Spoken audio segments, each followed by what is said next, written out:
6 symptômes qui montrent qu'un investisseur est malade et qu'il va perdre de l'argent. Clairement, j'ai expérimenté tous les symptômes et ça m'a amené au même résultat, c'est-à-dire de perdre de l'argent et je ne comprenais pas pourquoi.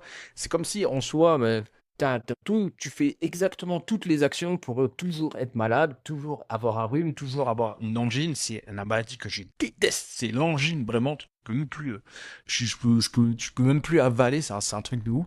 Et donc, ces 6 symptômes-là sont clairement des signaux d'un investisseur perdant. La première chose, c'est que cet investisseur-là, il regarde 5 fois par les graphiques, et parfois même plus, sans raison, parce qu'il encaisse rien à la fin du mois et il pense que donc du coup regarder les graphiques, c'est une bonne chose, c'est être au courant du marché.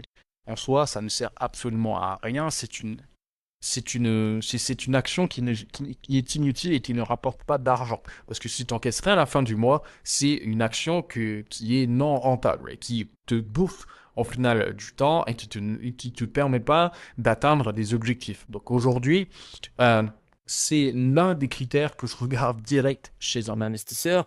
Est-ce que tu regardes les graphiques 5 fois par jour? S'il me dit oui, je sais qu'il va perdre de l'argent. Deuxième symptôme, il gère ses investissements sans tableau de bord. Donc aujourd'hui, si je te pose la question, est-ce que tu as un tableau de bord pour gérer tes investissements?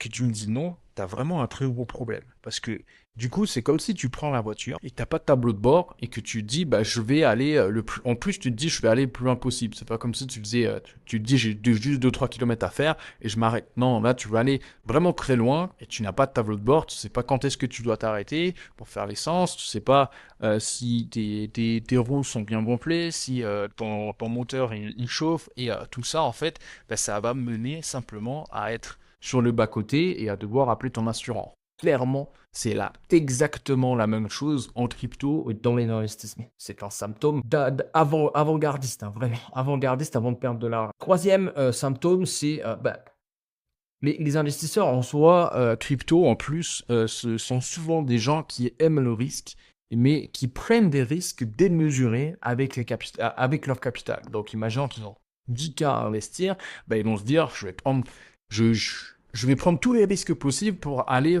potentiellement générer du cash. Sauf que c'est pas comme ça que ça fonctionne et il faut réfléchir de cette façon. Prendre des risques, c'est obligatoire, c'est même le principe même des investissements. Et donc, si tu empiles des risques par-dessus, tu empiles également des chances de perdre. Donc, prends des risques mesurés avec ton capital. Donc, le minimum de risque avec ton capital pour potentiellement simplement faire un x2, par exemple. Si tu as 10K, tu vas chercher un x2, tu as fait un 20. Donc, du coup, tu reprends tes 10, sécurises ton capital. Et là, tu vas prendre des risques démesurés avec tes profits.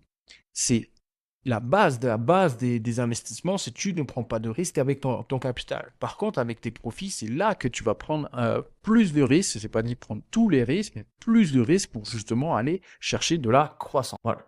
Donc ça, pareil, c'est un signe avant-gardiste de quelqu'un qui va perdre énormément d'argent. Quatrième symptôme, c'est il ne génère pas de revenus récurrents. C'est la base de la base des cryptos. Aujourd'hui, les cryptos, les cryptos grâce à la blockchain, c'est le moyen de générer des revenus récurrents qui sont encaissables toutes les secondes. Mais en soi, nous, ce qu'on fait, c'est qu'on les encaisse toutes les semaines. Donc, c'est juste incroyable, en fait, de pouvoir profiter de la blockchain et des cryptos pour générer un cash flow. Parce que ce cash flow-là va justement te permettre de pouvoir prendre des risques démesurés. Imaginons que je génère 250 balles tous les mois. Ces 250 balles, je peux me dire, là, il y a une opportunité sur une crypto qui vient tout juste de sortir. Et je vais la jouer, mais pas avec mon capital. Avec ce cash flow-là, je vais poser ces 250 balles et let's go pépito. Ok? Donc, tous ceux qui ne génèrent pas de cash sont dépendants de leur patron pour pouvoir investir en crypto, et de deux, n'ont jamais de cash dans les meilleures opportunités. En général, ce qui se passe, c'est qu'ils investissent fort dans les hausses et ils investissent de façon faible dans les baisses. Donc, comme aujourd'hui où les gens n'ont pas vraiment de cash à investir ici. Ils ont tout investi dans cette phase-là, malheureusement. Cinquième, du coup, symptôme, c'est ils n'automatisent pas les achats ni les ventes. Donc, ils pensent qu'ils doivent être toujours devant l'écran pour pouvoir prendre des achats et prendre des ventes. En soi, il y a 2 tiers de ta journée où tu ne peux pas être devant. tu travailles ou tu dors.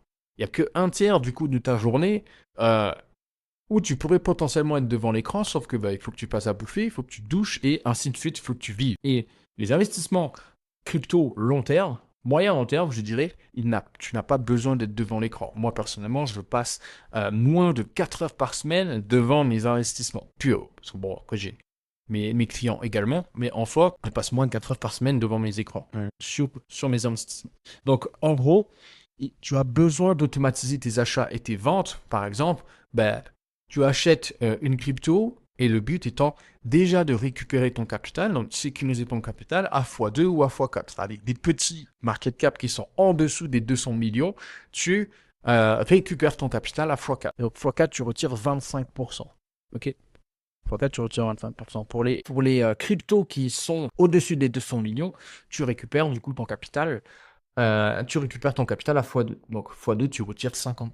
C'est la base de la base et ça, tu peux l'automatiser. Tu n'as pas besoin d'être devant l'écran et c'est juste incroyable parce que tu peux te réveiller avec une notification qui va te dire tu as encaissé tant sur Bitcoin. Et donc, du coup, ça veut dire que tu as récupéré ton capital et dans le cas où ça baisse, tu as du cash pour investir et dans le cas où ça remonte, où ça continue de monter, tu es toujours en position, tu as encore 50% qui va continuer de monter. Donc là, tu es un vrai investisseur qui a, un, sécurisé son capital et deux, qui continue de générer du cash.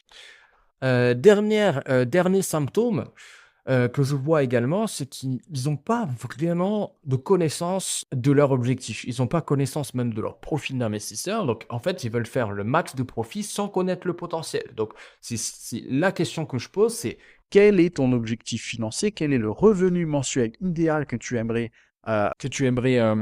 générer? D'ailleurs, dites-le moi dans les commentaires si vous avez une idée exacte.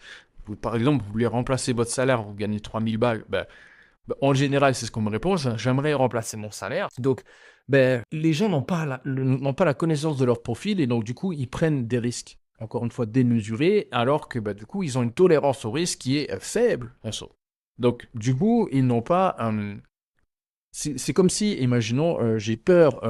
imaginons que j'ai peur du vide et que, du coup, je ne sais pas que j'ai peur du vide et que je vais faire un saut en parachute. Et là, il se trouve que je coince devant, je suis tétanisé comme un lapin devant son chasseur et je ne saute pas. Et c'est ça, en fait, qui se passe aujourd'hui sur pas mal d'investisseurs crypto, c'est que quand ils réalisent la perte, les pertes ou la volatilité qui peut se passer sur les cryptos, ils sont tétanisés, ils sont là. Ouais, non, mais en fait, j'avais pas compris ça comme ça. Et en fait, du coup, ils se retrouvent à vendre à perte, alors que du coup, ils auraient pu juste anticiper simplement leur tolérance au risque. Donc ça, c'est vraiment quelque chose, un symptôme avant-gardiste encore de quelqu'un qui va perdre de l'argent. Donc si tu es intéressé, j'ai une formation qui est complètement gratuite. Ici, un groupe gratuit où je partage par exemple mes meilleurs investissements crypto, mes meilleures stratégies également, où il y a une formation qui est gratuite où tu vas pouvoir donc du coup investir intelligemment sur les bonnes cryptos